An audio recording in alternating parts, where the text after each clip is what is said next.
ख़ानदान के अंदर या फैमिलीज़ के अंदर जो हरासमेंट दिखा रहे हैं कि वो एक घर में बच्ची है, उसको दूसरा कज़न है जो हरास कर रहा है, it's a very important thing कि जो ख़ानदानों में होती है। और अगेन ये भी वो उन चीज़ों में से जिसको ब्रश अंडर द रग वाला जो सिलसिला होता है ना, कर दिया जाता है, खामोश हो जाओ, चुप हो जाओ। और हमें इतनी सारी कहानियाँ सुनने को मिलती हैं कि मुझे बोलने नहीं दिया गया, और मैं या फिर मैं इतनी छोटी थी कि मुझे पता ही नहीं चला क्या हुआ, and now I realise after getting married and all. और अब उनके ट्रॉमास निकल रहे हैं और उनको पता चल रहा है कि ये क्या था। How do you see that? बिल्कुल होती हैं ये चीज़ें। मुझे लगता है कि जो जनरल सिंड्रोम है ना फैमिलीज़ में, इस तरह की चीज़ें आपके घरों में हो रही हैं तो ही इन ड्रामों में लिखी जा रही हैं और दिखाई जा रही हैं। बिल्कुल। अगर ये ना हो रही होती, कोई रीज़न नहीं था to highlight something like this. आमतौर पे अपने ही लोग होते हैं जो जिन पे ट्रस्ट होता है लोगों को, जो ऐसी हरकतें पुल ऑफ करने की कोशिश करते हैं पहले, और फिर अगर कोई पकड़ता नहीं है या वो पकड़े ना जाए तो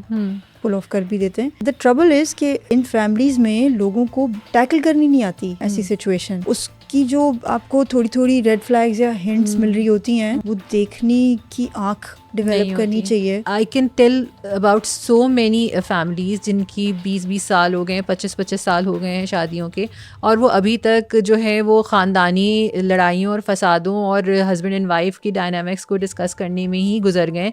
बच्चे नीचे से बड़े हो गए हैं, बच्चों की ज़िंदगी में हज़ारों मसाइल आ रहे हैं, and you are not looking at it, क्योंकि आप खुद इतने, तो आपको ये बैगेजेस थोड़े से कम करने पड़ते हैं क्योंकि आपने इनको दुनिया में लाए हैं ना, तो इनके लिए आपको कुछ करना पड़ेगा। जैसे वो बच्ची निगलेक्ट हो रही है, आपने भी बोला, और वो डरी डरी है, अब उसकी माँ को भी और उसकी like I am playing a Poopó, तो इवन हर, वो उसको विजिबली तो देख रहे हैं कि वो ख्याल नहीं रख रही अपना, बहुत डिप्रेस रहती है, या वो पढ़ाई नहीं कर रही सही, और उसके रिजल्ट अच्छे नहीं आ रहे, ग्रेड्स नहीं अच्छे, नहीं मालूम करने की पहुंच नहीं रहे, और खुद फीमेल होने के बावजूद वो फिगर आउट नहीं कर पा रहे कि ये क्यों, ये लैग कर रही, क्यों कर रही है, और उसको बस ऊपर से कह देते हैं कि तुम ये करो, तुम ये करो, क्यों नहीं करी, और that's it. Nobody talks to her and she doesn't have a window के कहीं वो बैठ के बता सके।